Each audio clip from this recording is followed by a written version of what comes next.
Le sport, les aléas du direct et du foot, mais du futsal cette fois, avec là encore une équipe montpelliéraine. Vous auriez pu me trouver parce que j'ai des potes aussi qui jouent au futsal à Nîmes. Hein. Oui, mais alors là, donc vous allez vous en occuper là. Ouais. Voilà, mais bon, c'est comme ça. Il y a de l'actu là, il y a de l'actu. Je vais encore me faire tirer les oreilles par mes potes de Nîmes. Donc, Montpellier, ils montent en Ligue 1, les gars. C'est comme ça, ils sont avec nous. Mohamed Akani et Hamza Aram. Le Montpellier Petit Bar Futsal, qualifié cette année pour la Ligue 1 avec un sport qui se structure, si j'ai bien compris. Au fur et à mesure des années, ça se structure au niveau de la Fédé. Donc qui essaye de faire promouvoir le futsal, où ailleurs c'est très très en avance par rapport à la France, notamment l'Espagne, l'Italie, la Belgique et le Brésil bien sûr. Donc la Fédé veut que le futsal en France soit l'un des sports populaires après le foot à 11, bien sûr. Et donc là, on voit quelques images. C'est quoi? C'est un dernier match, un entraînement? Non, ça c'était en juin 2010. C'était justement, c'était un match qu'on avait, un reportage qu'on avait fait à l'époque, en juin 2010. Tout à fait. Et puis, donc là, vous allez monter, vous avez gagné votre accession en Ligue 1 avec un championnat, 22 matchs dans l'année. Voilà, 22 matchs sur toute la saison. Donc c'est un championnat régional. Donc en grosse partie sur l'Hérault. Il y a le Languedoc-Roussillon, en fait, on fait partie du Languedoc-Roussillon, mais bon, c'est un championnat Hérault à la base. Donc on a fini premier, largement en tête. Et puis donc maintenant, on a eu droit à notre accession en Ligue 1. Alors, qu'est-ce qui vous attend l'année prochaine? Alors, 1er août, préparation physique. Voilà. Début septembre. Et là, mais vous êtes en plein mercato, là. Il y a les transferts, là, la vérité. Vous avez quelques transferts croustillants, là, à nous révéler, là. Non, en fait, nous, à la base, c'est une équipe de copains du quartier. Donc, ça fait quoi? Ça fait 12 ans, c'est ça? 12 ans qu'on fait 98. Je vais rappeler vite fait un peu l'historique. Donc, on a 5 finales de Coupe de France. On a 10 championnats régionaux, à peu près la même chose en Coupe régionale. On a fait des tournois internationaux. On a des joueurs qui ont porté le maillot de l'équipe de France, comme Tofik et d'autres qui ont joué la Coupe d'Europe avec la France. Et du coup, donc, on a gardé le même groupe à chaque fois. Avec les difficultés, avec les moyens qu'il y avait, donc on ne pouvait pas vraiment structurer. Et donc c'est pour ça qu'il y a 3 ans en arrière, quand le championnat de France a démarré, on n'a pas pu le faire parce qu'il nous fallait 15 000 euros. Pas pu monter dans ce, il fallait des moyens. En fait, il fallait au moins 15 000 euros pour faire le championnat de France. Donc on ne les avait pas, d'où la difficulté. Et voilà, et là cette année, on a fait quelques recrues, on a 2 ou 3 personnes, c'est ça? Tout à fait, 2 ou 3 joueurs qu'on a rajoutés. Et puis derrière, il y a tout un club, parce qu'il y a 80 gamins, c'est ça? On a 80 gamins, ouais. On a 3 équipes seniors, on a une vingtaine de filles. D'accord. Ok, et là vous allez réussir à avoir un petit peu de tout parce que vous allez être un club d'élite. J'espère bien. Là, Donc, normalement, l'agglomération de Montpellier devrait vous aider. Normalement, c'est ce qui est prévu. Après, on verra bien. On a des promesses. Vous avez déposé le dossier? On est en train de les faire. Alors, Jean-Pierre Moore, si vous nous regardez là ce soir, nous soutenir. Il faut penser à un nouveau club de Montpellier. Mais ils ne savent plus où donner de la tête. Quoi. Lancez un appel. Vous pouvez lancer un appel. On démarre à 3 000 euros. Sachant qu'il y a des clubs comme le Sporting de Paris et d'autres, ils sont à 600 000 euros. Voilà, alors le Sporting. 3 000 euros, mais c'est rien, quoi. 3 000 euros. Sporting de Paris, alors ça, c'est la grande équipe. C'est la grosse cylindrée. Ils ont recruté. C'est jouable de rester dans les 6 parce qu'on le disait en off, ils veulent changer. Donc c'est un championnat, comme disait Pierre-Paul, qui se structure. Donc à partir l'année prochaine, ils gardent les 2 poules. Et à partir de 2013-2014, ils veulent réduire. Ils resserrent à 12 équipes. Donc à ce moment-là, l'année prochaine, il faut être dans les 6 premiers, quoi. On n'a pas le choix. D'accord, sur 12. Dans les 6 premiers, sinon on sera en D2 du futsal. Ah, ça c'est moins bien. Non. Et Hamza, il n'est pas d'accord. La D2, non. Non, on a fait nos preuves. Sincèrement, on a fait nos preuves jusqu'ici. On a fait des tournois internationaux. On a fait nos preuves. On a rencontré les plus grosses équipes professionnelles, comme le Dynamo de Kiev, comme des équipes de Barcelone ou d'autres. Par exemple, tournoi de Nantes, le tournoi le plus relevé de France. On a fini 3e, la dernière fois qu'on l'a fait, on a fini 3e, on a perdu au tir au but. Voilà, il y avait 48 équipes, il y avait les meilleures équipes d'Europe. Et je veux dire, on a fait nos preuves. Je sais que quand mentalement on est bien, on arrive à faire des choses ensemble, parce qu'on a l'habitude de jouer ensemble. Et Hamza, les matchs, alors ils vont se dérouler quand? Le samedi, le dimanche? Samedi après-midi. Samedi après-midi. Cette année, c'était à 16h. Dans votre salle? Non, gymnase de Paul Valéry. Gymnase de Paul Marcel Valéry. Cerdan. Marcel Cerdan, d'accord. Il n'y a plus de gymnase au Petit Bar. Ah, il n'y a plus de gymnase, d'accord. Non, gymnase il n'a pas suivi. Marcel Cerdan, d'accord, à Paul Valéry. Ouais. Okay. Et finalement, le Oui. futsal, c'est un foot propre, finalement. c'est un foot propre, c'est-à-dire. Le futsal, c'est un foot Ah, propre. pas ça, très propre. C'est un jeu de Il y a mots. beaucoup moins de fautes dans le futsal, parce qu'on n'a pas le droit de tacler. C'est pas droit. Et puis au bout de 6 fautes, il y a un penalty. 5 fautes, penalty. 5 fautes, La penalty. sixième, à la Et à sixième. chaque fois qu'il y a une faute, il y a un penalty Voilà, encore c'est ça, derrière. c'est Donc, tout à Mais alors, est-ce que les arbitres sont au niveau? Ben, on le verra en Ligue 1 l'année prochaine. On verra. Ouais, ça va, jusqu'ici, ça va. On n'a pas trop de... Nous, on connaît pas trop, on va découvrir aussi. Donc Alors, une question, hein, quand même, pour ceux qui ne suivent pas. Ça se joue à combien, le futsal? 4 joueurs et un gardien. 4 joueurs, un gardien, 5 contre 5. Voilà. Et on a le droit de taper le ballon sur les... Non, Bon. non, Non, ça non. c'est du loisir, ça. Non, ça... Parce Non, que il y a c'est Il y a drôle, des ça. règles très...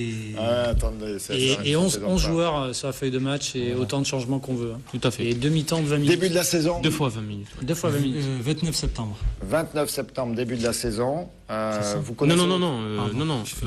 c'est la première semaine d'août, donc on n'a pas encore la date officielle.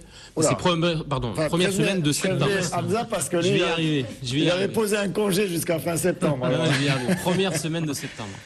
Première semaine... Mettez-vous d'accord, hein. Non, non, c'est sûr. Première semaine de septembre, et vous connaissez le calendrier, vous démarrez pas à encore. Montpellier? Non, pas encore. Pas encore. Donc voilà. Bah, en tout cas, on souhaite bonne chance au, Ah ben, comment? au Montpellier, comment on dit Le M... Agglomération. On n'a Ah pas... oui, attendez, méfiez-vous, vous allez avoir droit. Montpellier, agglomération, des héros. Alors déjà que vous, il y a petit bar, futsal. On là, tient est- notre et- identité, le petit bar. On y tient Attention, un beaucoup. petit bar. Vous On avez y vu, tient Payade, un jour, ça a été fini. Hein, ça a été Montpellier Héros Sporting Club. Ouais, on a vu. Ouais, mais bon, ça c'est le succès. Après, ça s'enchaîne. Là, on fait appel à etc. Nicolin d'ailleurs. Et pourquoi pas? Mais allez-y, profitez profitez-en. Un appel à un Jean-Pierre appel, Moore, un appel en à fait, Louis Nicolin. Je vais expliquer un peu le projet qu'on est en train de mettre en place. Ça fait quelques années Ouais. qu'on travaille dessus. On veut monter une des premières écoles de futsal du sud de la France. Comme on n'avait pas les moyens pour le mettre en place, bon, avec les difficultés, on faisait des petites choses, mais on ne pouvait pas structurer. On était que Et des là- bénévoles. Quoi. Et là, maintenant qu'on est monté en première division, ben, on va mettre les moyens pour justement développer cette école de futsal et on fait appel aux sponsors, notamment à Nicolin aussi, à des partenaires. TV Sud, s'ils veulent le sponsoriser. Pourquoi pas? Et ouais, il fallait couper avant. Olivier, qu'est-ce que vous foutez? Allez, on enchaîne avec les titres. Sinon, ça va me coûter un pognon fou cette affaire. Les titres.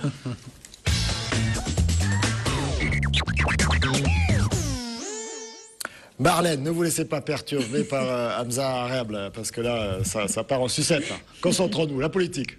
Oui, alors on reviendra dans le journal en détail sur les seconds tours des élections législatives.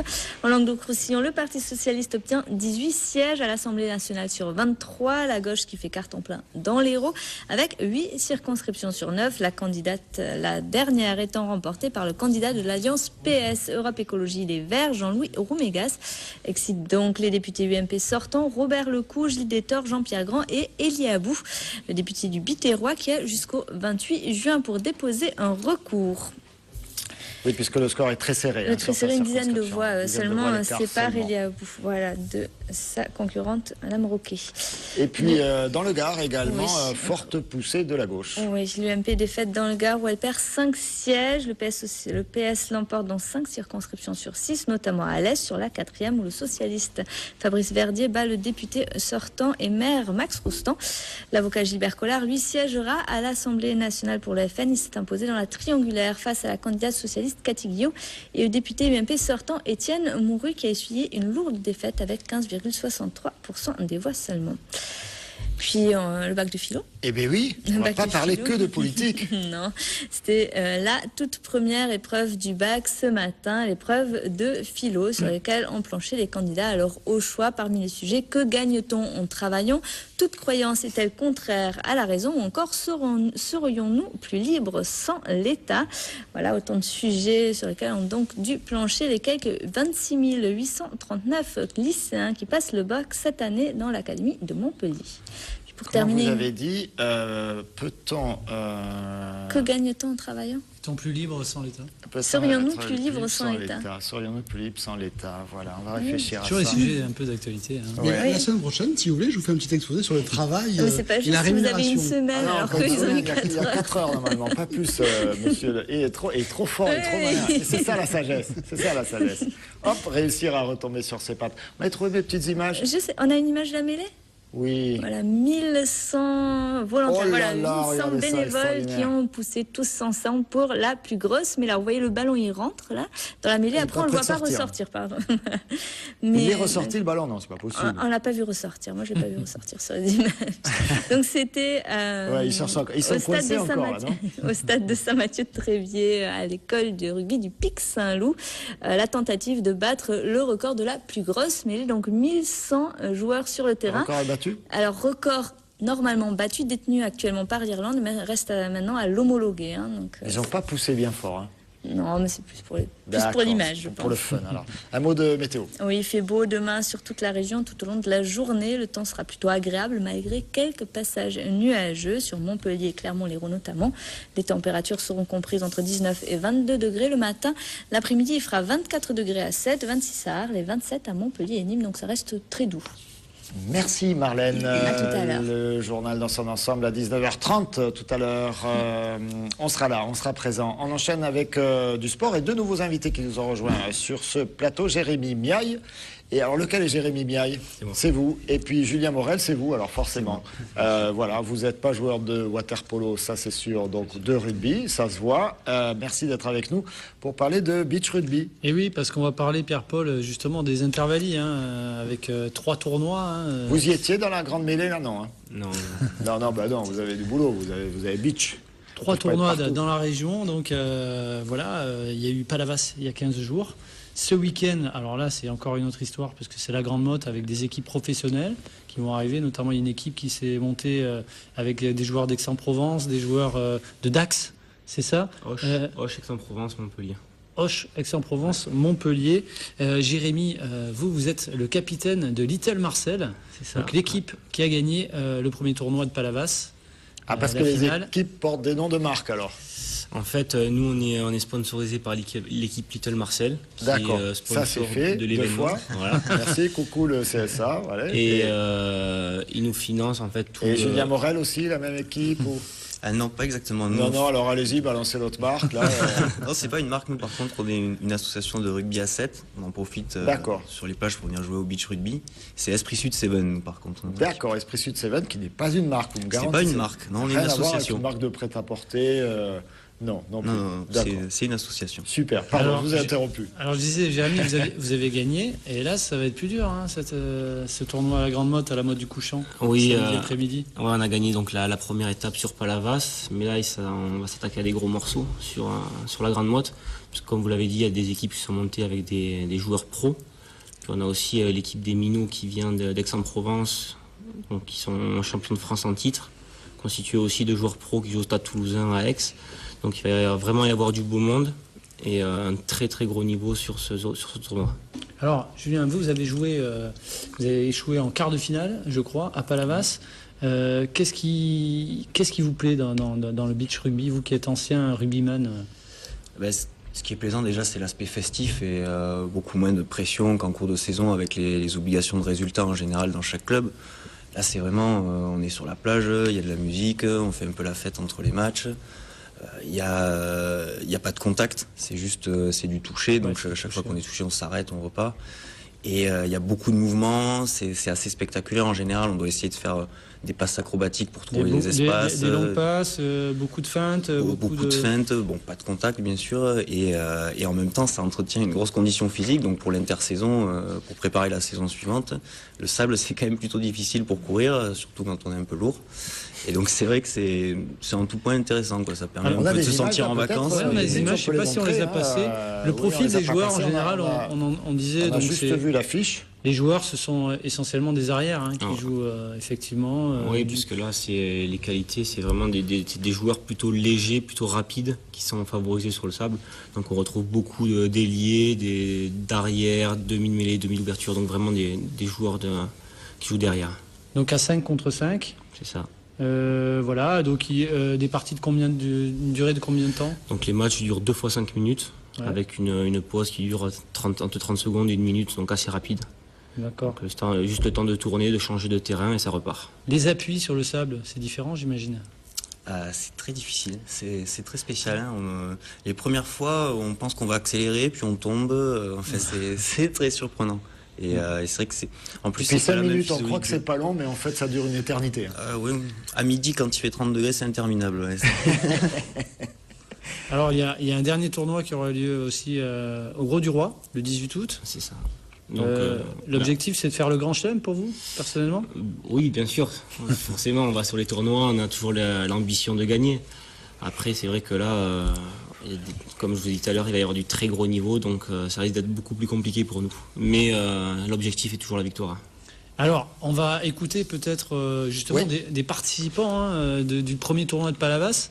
On va les écouter, ils étaient au micro de Marlène Mec. C'était le 9 juin dernier, on écoute. Quand vous voyez déjà un match de rugby à temps complet sur de la pelouse, c'est quand même quelque chose de physique. Et là, le sable vient rajouter de la difficulté, la chaleur, et c'est quand même éprouvant. Ça change beaucoup de choses, la fatigue est de suite présente et voilà, bon, après les appuis sont pas du tout les mêmes, donc c'est très compliqué. Mais bon, ça n'est pas mal sorti, je trouve, on a essayé de faire du beau jeu, quoi. Alors, prochain rendez-vous, on les donne peut-être. Eh bien voilà, là Olivier c'est ce samedi hein, à la Grande Motte, plage du Couchant, c'est ça? C'est ça. Voilà, donc du spectacle, du 36 sable, équipes, du 36 soleil, équipes inscrites. de la chaleur, de la sueur, pas beaucoup de larmes. Voilà. Une larme de rosée peut-être après le match. Sûrement même. Oui, sûrement, oui. Allez, merci à vous, restez avec Merci. nous. On va enchaîner avec une courte pause et puis la sagesse, les sports traditionnels, les planqués, la totale, à tout de suite.